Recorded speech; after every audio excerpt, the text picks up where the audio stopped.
నేను మీ సునీల్ కుమార్ గాజుల. పిల్లలు పుట్టగానే ఏడుస్తారు. నొప్పి కలిగినా ఏడుస్తూ ఉంటారు. దాహమేసినా ఏడుస్తూ ఉంటారు. ఆకలేసినా ఏడుస్తూ ఉంటారు. ఎవరు తన చుట్టుపక్కల ఉన్న వాళ్ళు పట్టించుకోకపోయినా ఏడుస్తూ ఉంటారు. అదే పిల్లాడు పెద్దయ్యాక దాహమేస్తే ఏడవకుండా నీరు తాగడానికి వెళ్తూ ఉంటాడు. ఆకలేస్తే అన్నం తింటూ ఉంటాడు. సంతోషమొస్తే నవ్వుతూ ఉంటాడు.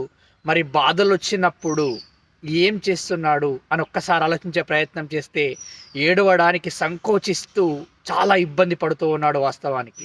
ఎప్పుడైతే కారు మబ్బులు సూర్యుడిని కమ్మివేసినప్పుడు ఆ కారు మబ్బులు తొలగిపోయాక సూర్యుని ప్రతిబింబాలు ఏ విధంగా ప్రసరిస్తూ ఉంటాయో, మబ్బుల్లో చిక్కుకున్న చందమామ మబ్బులు వెళ్ళిపోయాక ఎంత అందంగా కనబడుతూ ఉంటుందో, నీకు బాధలు కలిగినప్పుడు, ఇబ్బందులు కలిగినప్పుడు మనసారా ఏడిస్తే అవన్నీ తొలగిపోయి ప్రశాంతమైన మనసుతో ఉండగలుగుతావు మిత్రమా.